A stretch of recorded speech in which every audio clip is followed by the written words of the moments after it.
Welcome to the Sweet Science of Fighting Jiu-Jitsu instructional channel. We have another side control video for you today. This time, instead of overcommitting, we're going to look at getting 1 or 2 hands inside and then bridging and escaping that way. But make sure you go down in the description. There's a link to the Sweet Science of Fighting Underground. Ryan's in there. You can get any of your matches broken down by him or get any more insight into different techniques. Again, we talked a little bit about how to get to your elbows in, so I'm going to kind of skip a little bit of the process of getting to this position. But just remember, as a general rule, when you're trying to create space, we all know that it's not just one movement that we're going to get here.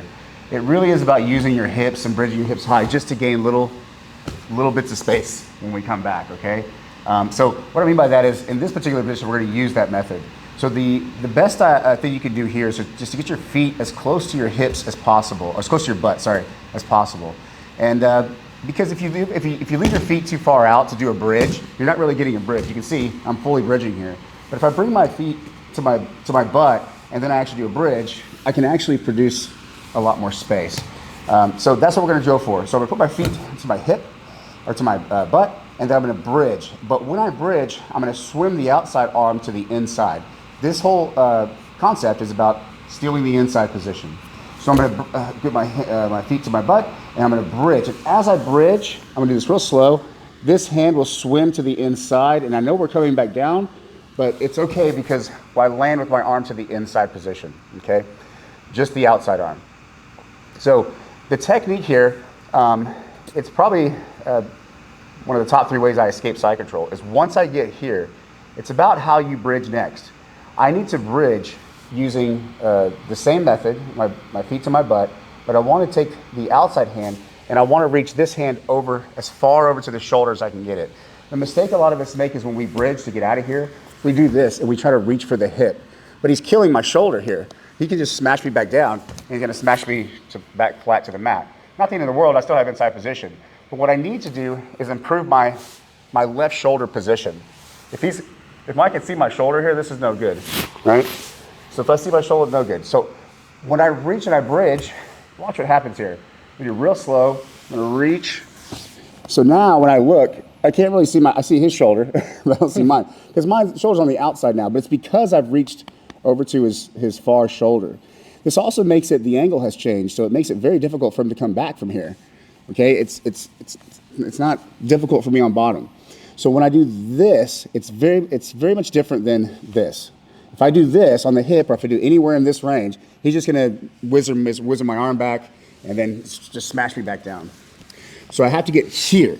This drives his shoulder on top of my shoulder, and then I'm gonna still have my hand still framed here, and then I'm gonna do my hip switch. So I do my hip switch, get to my knees. So there's my hip switch, and we end up in a dog fight typically.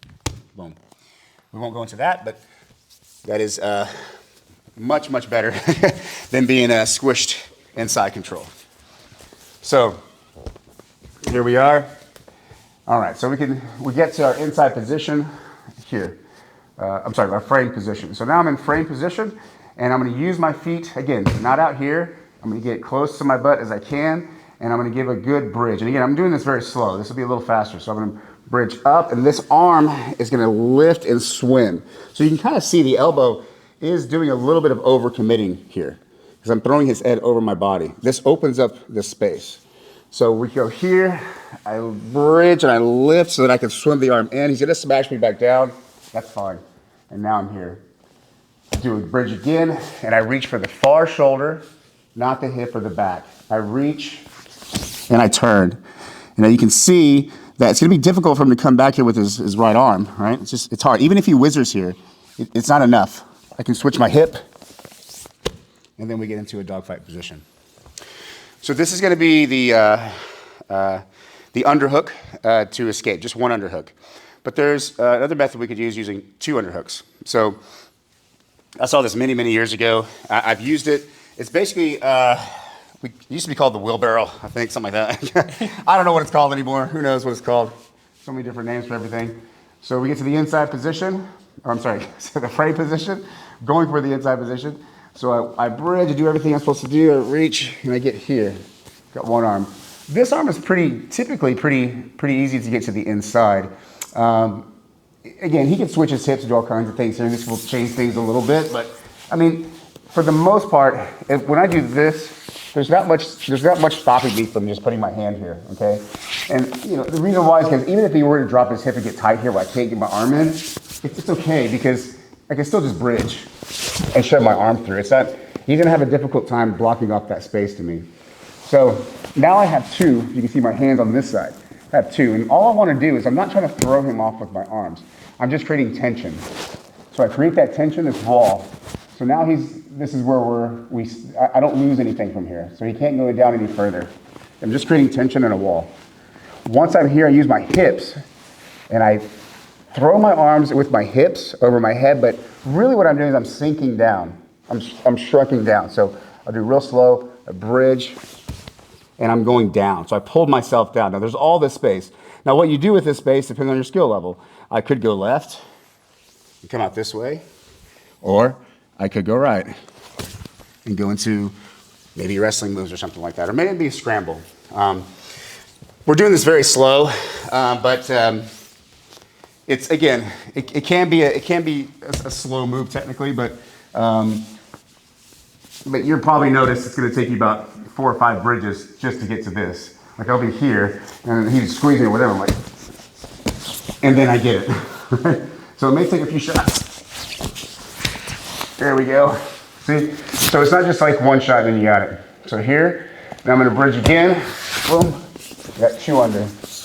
I keep that tension with my arms, and then I get a good bridge and I sink myself down. So watch my body moves. So my body goes down. I can go left or right, doesn't matter. If I want to do more wrestling, I go left. But either way, this is gonna be a scramble. And I usually use a pendulum to get up. Much easier to use your legs a bit as a pendulum. So that's 2 methods. The third method I'm just going to show, very, very old school. I think it's the first side control escape I ever learned. But used in this way, pretty effective. You're not going to end up in as good a position, but it will get you out from just being flat, especially if you're just stuck there. So the last one, it's not much has changed here. We'll do it from this angle. Here is everything's exactly the same. I do my bridge, overcommit, get to the inside. Now let's say I'm just stuck right here, like I cannot move. Well, what we're gonna do is we're gonna add another bridge, but I'm gonna walk my legs out, okay? Instead of trying to like shrimp in, we're always trying to shrimp towards the guy.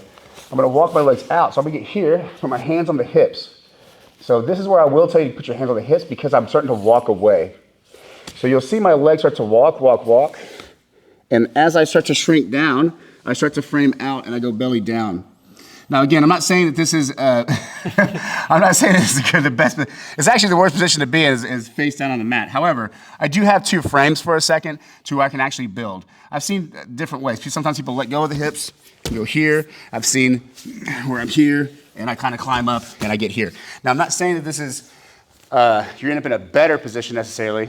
Well, I would say it's technically better. Even if I get here and he ends up on top turtle with, seat belts or hooks or whatever, at least I'm a little more active and I can start to actually produce, some movement in the space that I created. But that's kind of if you're just flat and you just can't get out. Like you're just like, man, I'm completely stuck. This was one of the first escapes that worked for me as a white belt. That was in the gi, which is even worse. So it was just one of the ones I used, but I will say one of the critical things to understand about it is for it to actually work, because it didn't work for a long time. And the reason why it didn't work is because I'd get here, I put my hand on the hips, and then I would go, and I'm trying to walk away and I can't, and he just keeps smashing me and following me, smashing me back down. What it actually is I need to, as I start to turn and get here, I'm looking away from him and shrimping, looking my head down. So it's my head that's stopping me. If I keep looking this way, he's going to stop me with this cross face. But if I turn and I tuck my chin and I keep that frame and I walk away, you can see how much easier that is, right? So walk, walk, walk, turn, look away, and we're here. And then belly down. And again, you can keep your hands here. You can go here, get to your knees. But again, you're back to active. So anyways, those are 3 kind of ideas you can play with getting the inside position, the concept of getting inside position.